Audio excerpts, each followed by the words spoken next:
Okay guys, so about to do a quick little mod. Nothing too heavy, just something simple. Change the interior a little bit on the car. We're about to get rid of the bulky mirror out of the 2010 Camaro and put in a frameless mirror from the 2013 and up Camaros. So yeah, keep watching.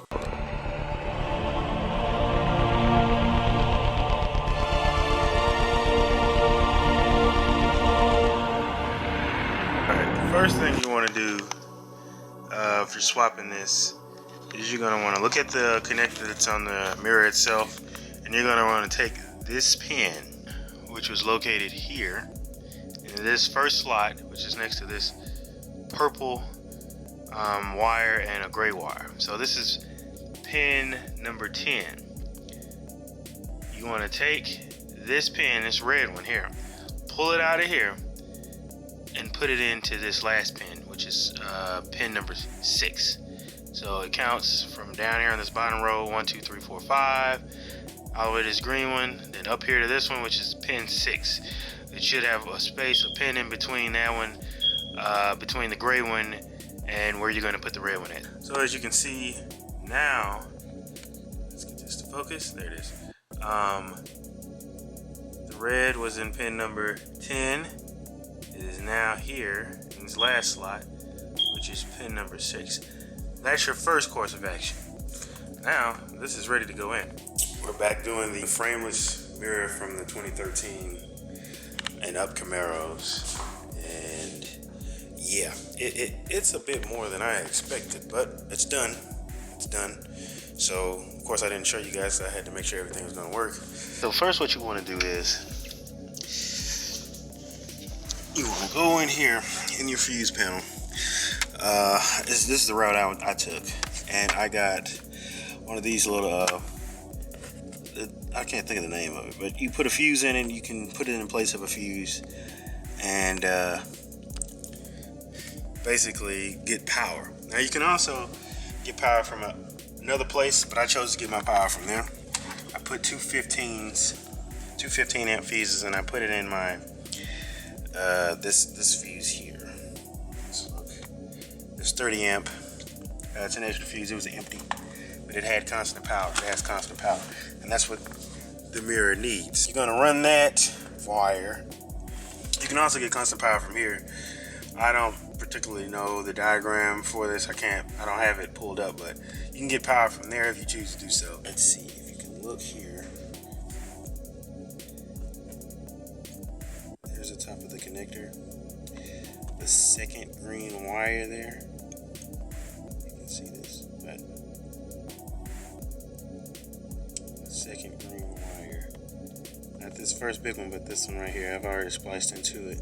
You're going to want to splice into it. That's a low-speed GM landline. That's a data wire, pretty much. It transmits the data.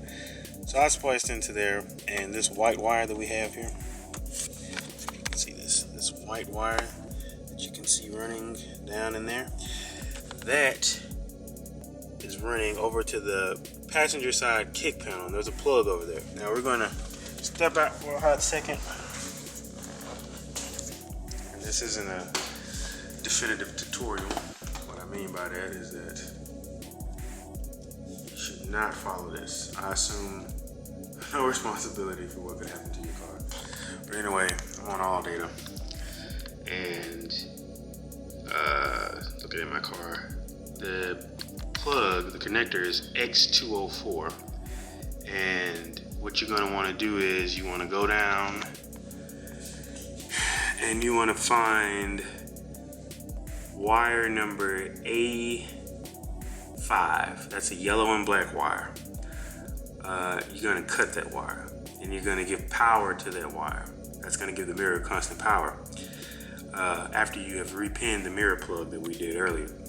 And then you're going to come down to B5, which is a light green wire. It's on the opposite side, and you're going to cut that wire, and you're going to connect the GM low speed landline to that. So we're going to go over there and look at that on the kick panel. Here's the plug right here. It'll be on the wall. When you look at it, it'll be on the the on the passenger wall right there. I just unclipped it. But anyway, the yellow and black wire is right here. I cut it, and this is my red power wire that's been you can see it's been spliced in there. There's the yellow and black there. And on the other side is the B5 wire, and it was also cut, and you can see it's a light green wire right there. And I spliced it from the GM LAN, low speed LAN data wire, my white wire there, plugged it up into there. Now both of those run to the mirror and allow the mirror to function as it should. Now in the 2013 models and up, you should be able to turn on the radio and get power to the mirror. So I'm gonna just hit power on the radio, power to the radio, and see, the mirror lights up. Came on. So if I were to do a Bluetooth call, it'd work, or you know, an OnStar call.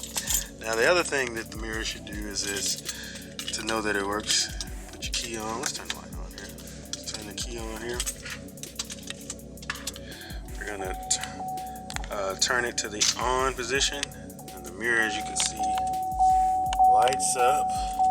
And when I turn it, well, I'll turn it to the ACC position. When you turn it to the on position, it should start auto dimming, and there it is.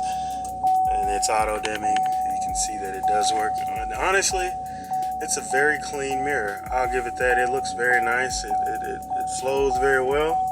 Looks a lot better than the bulky mirror that I had in here. This big thing, you know, and now you get capacitive touch buttons and things of that nature. So it's a very nice mirror. It's a little involved, you know. I definitely would say do it at your own risk. I assume no responsibility for any damage you cause your vehicle doing that. I'm going to go and put all this stuff back together. When I do, I'll give you guys a shot of how everything looks clean and put back together. Hopefully it'll be a clean install. I'm sure it will. I'll tuck everything up right.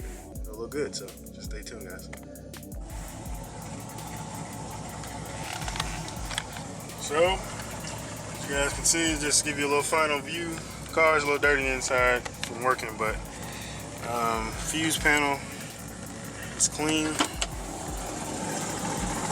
You know, wires have been tucked away. I got the GM LAN line from up under the gauge cluster here.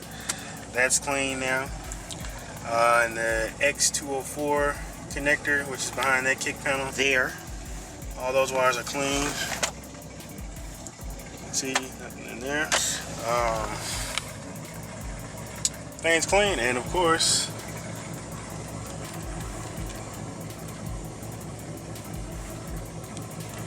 she works. Auto dimming, self dimming, whatever you want to call it. It looks a lot better. Looks a lot better in here, I'll give it that. So, pretty simple mod, guys. Well, I ain't gonna say necessarily the simplest. It's kind of raining outside, but you know, for the looks, is it worth it? Possibly, maybe. If you got a little, you know, wiring background, or you know a little bit about that, and comfortable with cutting wires and things like that, then yeah, it's fine. It's a cool mod to do. It looks cool. The auto dimming is cool.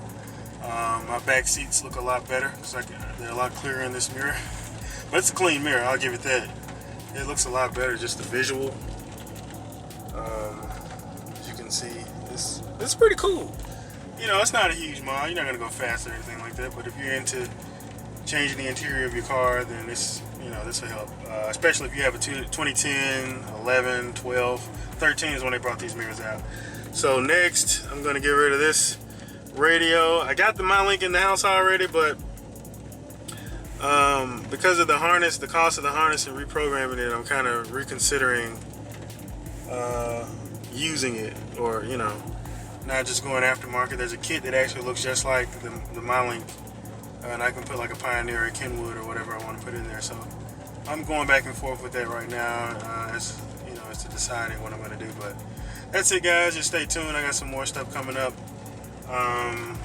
You know, I'm going to be uploading a little bit more, so Like, comment, subscribe, guys. Thanks. Take it easy.